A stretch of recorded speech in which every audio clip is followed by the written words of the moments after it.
नमस्कार दोस्तों। हर हर महादेव। क्या आपने कभी सोचा है कि भगवान शिव का सबसे पहला उल्लेख किस ग्रंथ में मिलता है?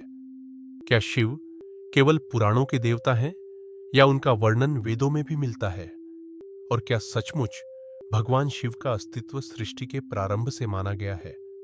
आज की इस वीडियो में हम वेदों, उपनिषदों, रामायण, महाभारत और पुराणों के आधार पर जानेंगे कि भगवान शिव का उल्लेख कहां-कहां मिलता है और धर्म ग्रंथ उनके बारे में क्या कहते हैं। वीडियो को अंत तक जरूर देखें, क्योंकि अंत में हम जानेंगे कि भगवान शिव को महादेव क्यों कहा जाता है। सबसे पहले बात करते हैं वेदों की। हिंदू धर्म के सबसे प्राचीन ग्रंथ वेद माने जाते हैं। इनमें भगवान शिव का उल्लेख मुख्य रूप से रुद्र के रूप में मिलता है। ऋग्वेद में रुद्र को अत्यंत शक्तिशाली, तेजस्वी और कल्याणकारी देवता बताया गया है। रुद्र को रोगों का नाश करने वाला, औषधियों का स्वामी और संपूर्ण जीवों का रक्षक कहा गया है। हालांकि उस समय शिव नाम का प्रयोग बहुत कम मिलता है, लेकिन विद्वानों का मानना है कि यही रुद्र आगे चलकर शिव के रूप में पूजित हुए। अब बात करते हैं यजुर्वेद की। यजुर्वेद के प्रसिद्ध श्री रुद्रम में भगवान शिव की महिमा का अत्यंत सुंदर वर्णन मिलता है।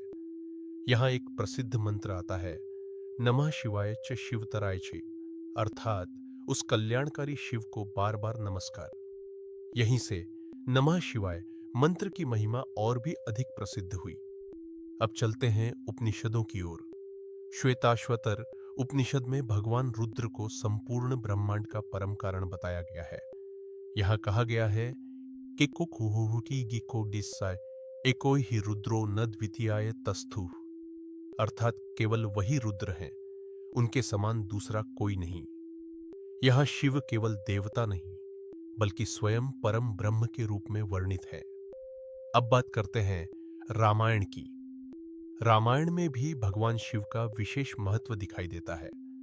माता सीता के स्वयंवर में जो दिव्य धनुष रखा गया था, वह भगवान शिव का धनुष माना जाता था।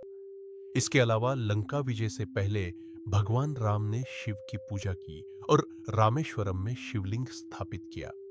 रामायण में रावण को भी महान शिव भक्त बताया गया है, जिसने कठोर तपस्या करके शिव को प्रसन्न किया था। अब आते हैं महाभारत पर।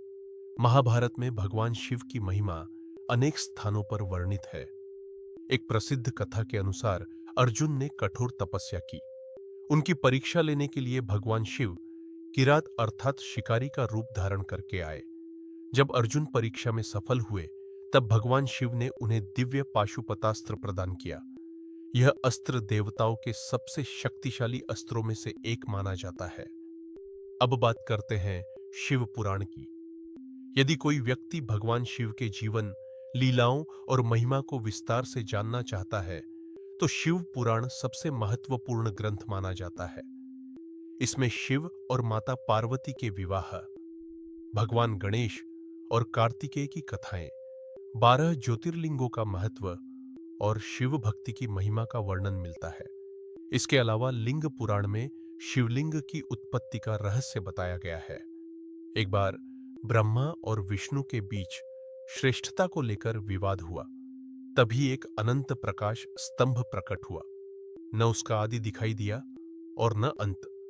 वही दिव्य ज्योति भगवान शिव का अनंत स्वरूप मानी गई। इसी घटना को शिवलिंग की उत्पत्ति से जोड़ा जाता है। दोस्तों, इन सभी ग्रंथों को देखने पर एक बात स्पष्ट होती है, भगवान शिव केवल एक देवता नहीं है। वे तपस्या हैं, ज्ञान है, वैराग्य है और संपूर्ण ब्रह्मांड की चेतना का प्रतीक है।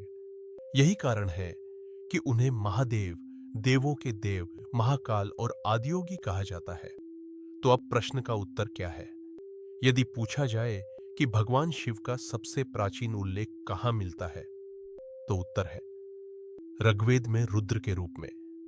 और यदि पूछा जाए कि भगवान शिव का सबसे विस्तृत वर्णन कहां मिलता है, तो उत्तर है शिव पुराण, लिंग पुराण, स्कंद पुराण, रामायण और महाभारत में।